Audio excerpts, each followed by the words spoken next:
सभी साथियों को मेरा नमस्कार, स्वागत है आप सबका आज 7 जनवरी के जनसत्ता विश्लेषण में।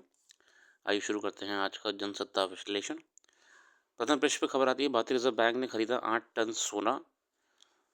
और अंतर्राष्ट्रीय खबर है, भारत अमेरिका अमेरिका करेगा परमाणु करार की अड़चनें दूर। अमेरिका के राष्ट्रीय सुरक्षा सलाहकार जैक सुलिवन ने सोमवार को कहा कि अमेरिका उन नियमों को हटाने के लिए आवश्यक कदमों को अंतिम रूप दे रहा है जिनके कारण अग्रणी भारतीय और अमेरिकी कंपनियों के बीच असैन्य परमाणु सहयोग में बाधा आ रही थे। प्रयास कर रहे हैं भारत अमेरिका अपने संबंधों को बेहतर रखने का।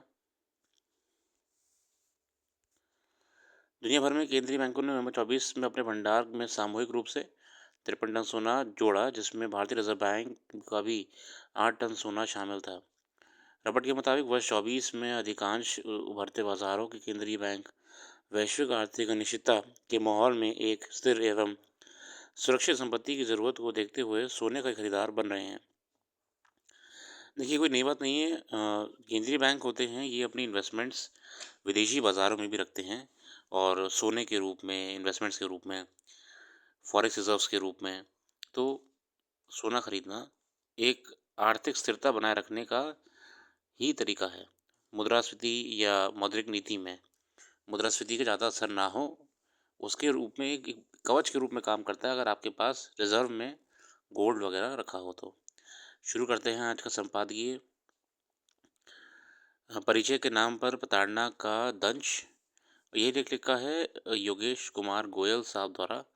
इंदौर के एमबीबीएस प्रथम वर्ष के छात्र को रैगिंग को लेकर पिछले दिनों सोशल मीडिया पर एक पोस्ट चर्चा में आने के बाद कॉलेजों में रैगिंग एक बार फिर गंभीर सवाल खड़े हो गए हैं। इस पोस्ट में छात्र ने दावा किया कि पिछले 3 महीनों से उसे बुरी तरह से प्रताड़ित किया जा रहा है और वह मौत के करीब पहुंच गया है। मामले की गंभीरता को देखते हुए इंदौर के जिलाधिकारी ने जांच के आदेश दिए। ये एक संदर्भ है, राष्ट्रीय चिकित्सा आयोग ने रैगिंग पर अधिकांश अंकुश लगाने पर एंटी रैगिंग सेल और एंटी रैगिंग हेल्पलाइन भी शुरू की थी।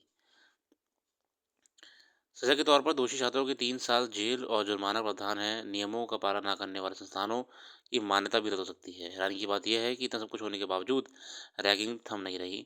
कई बार तो रैगिंग के नाम पर ऐसी अमानवीय हरकतें भी होती हैं जो छात्र परेशान होकर अपनी जान तक दे देते हैं। गुजरात के पाटन में बीते नवंबर एक मेडिकल कॉलेज में रैगिंग के कारण 18 साल के एक छात्र की मौत हो गई। तो उम्मीद जगी थी कि ऐसे मामलों पर रोक लगेगी, मगर उसके बाद भी जिस प्रकार एक आए दिन देश भर में रैगिंग के मामले सामने आ रहे हैं, उन्हें देखते हुए तत्काल कड़े कदम उठाने की ज़रूरत महसूस होने लगी है। शिक्षण संस्थानों में रैगिंग पर लगाम कसने के लिए सख्ती बेहद ज़रूरी है, क्योंकि हर साल ऐसे मामले सामने आते हैं जिनमें रैगिंग के शिकार हुए छात्र अवसाद का शिकार हो जाते हैं, वो डिप्रेशन में चले जाते हैं। देखिए, रैगिंग के खिलाफ इतने नियम हो चुके हैं।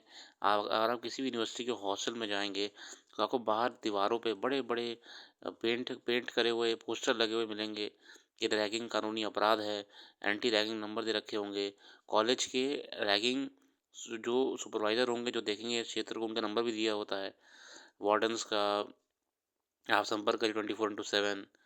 मगर ये सब होने के बाद भी, दंडनीय अपराध होने के बाद भी, रैगिंग की घटनाएं आए दिन बढ़ती जा रही हैं। रैगिंग के अधिकतर मामलों में देखा जाता है कि कॉलेज प्रशासन का सारा प्रयास घटनाओं को छिपाने, ढकने और नकारने की में ही लगा रहता है। कॉलेज भी देखिए अपना उसको सॉल्यूशन करने की जगह और अपनी मैटर को दबाने का प्रयास करते हैं। रैगिंग पर प्रतिबंध लगाने के लेकर एक निजी सदस्य का विधेयक 2005 से संसद में लंबित पड़ा है। दूसरी ओर शिक्षण संस्थानों में रैगिंग रोकने के लिए सख्त अदालती दिशा निर्देश हैं, फिर भी इस प्रकार देश के विभिन्न हिस्सों में कॉलेजों में रैगिंग के मामले सामने आ रहे हैं। इससे चिंता बढ़ना स्वाभाविक है। खासकर मेडिकल और इंजीनियरिंग कॉलेजों में रैगिंग के सर्वाधिक मामले हैं। मेडिकल कॉलेजेस में, इंजीनियरिंग कॉलेजेस में केस ज़्यादा देखने को मिलते हैं। अदालत के दिशा निर्देशों के तहत किसी भी छात्र को रैगिंग रंग रूप या उसके पहनावे और टिप्पणी करके उसके स्वाभिमान को ठेस पहुंचाना, उसकी क्षेत्रीयता, भाषा या जाति के आधार पर अपमान करना, उसको नस्ल या पारिवारिक पृष्ठभूमि पर अभद्र टिप्पणी भी उसकी मर्जी के बिना जबरन किसी प्रकार का अनावश्यक कार्य कराया करना, जाना रैगिंग के दायरे में शामिल किया जाता है। लेकिन ज़्यादातर कैसे रैगिंग शुरू होती है? टारगेट करा जाता है वीक पॉइंट को जो आपका कहीं न कहीं या तो गरीब होता है इकोनॉमिकल बैकग्राउंड से, ठीक है? कास्टिस्ट स्लर रिमार्क्स दिए जाते हैं, जिस क्षेत्र से आता है उसके रिमार्क्स दिए जाते हैं, तो बैकवर्ड एरिया से आ रहा है।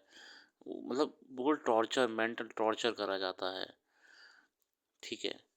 मतलब जो भी आप उसके बारे में कह रहे हैं, उसकी बिना अनुमति के उसे ठेस पहुँचा रहे हैं, तो वो रैगिंग की श्रेणी में ही आ रहा है।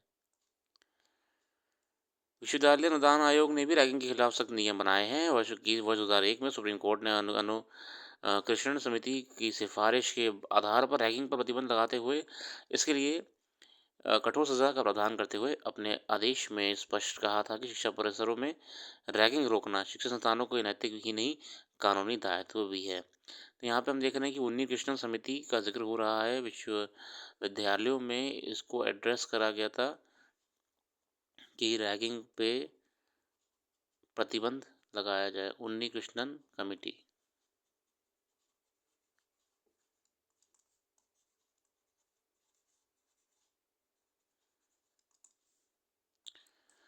आगे देखते हैं, अगला आर्टिकल है नक्सली चुनौती। ये हमने देखा, बहुत दुखद खबर आई, प्रथम पृष्ठ में मेंशन था कि बहुत बड़ा नक्सली हमला हुआ जिसमें हमारे अ, सुरक्षा एजेंसियों के जवान शहीद हुए।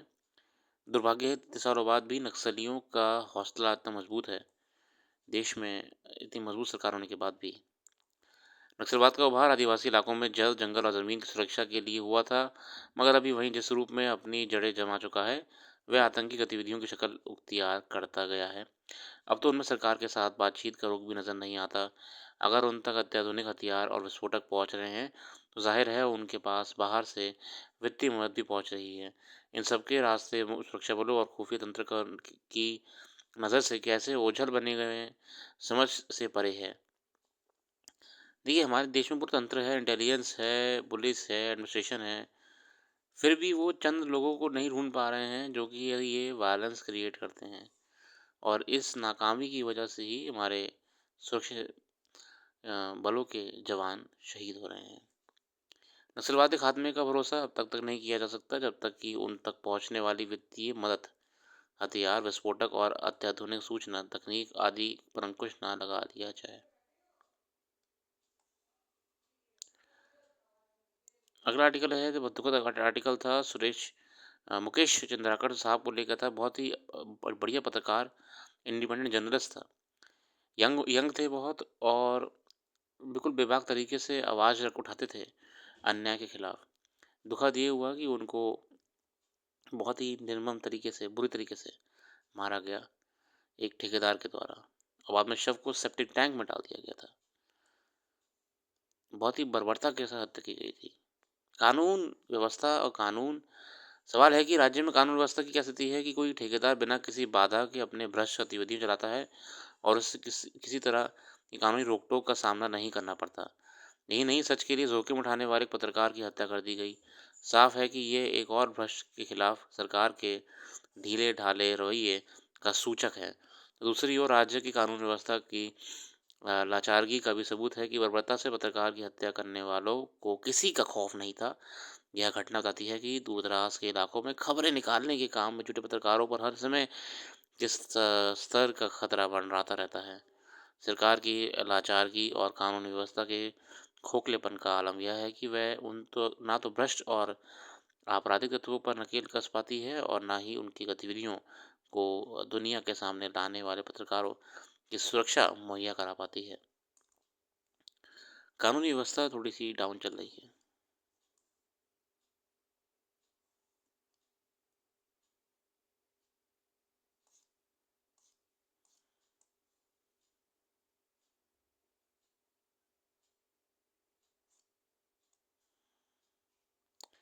HMPV का संक्रमण नई बात नहीं है, दुनिया भर में आए हैं मामले। ये असल में वैज्ञानिक और विशेषज्ञ कह रहे हैं कि HMPV संक्रमण जो है ये जिस तरह डराया जा रहा है लोगों को फिर से, थोड़ा सा गलत बात है।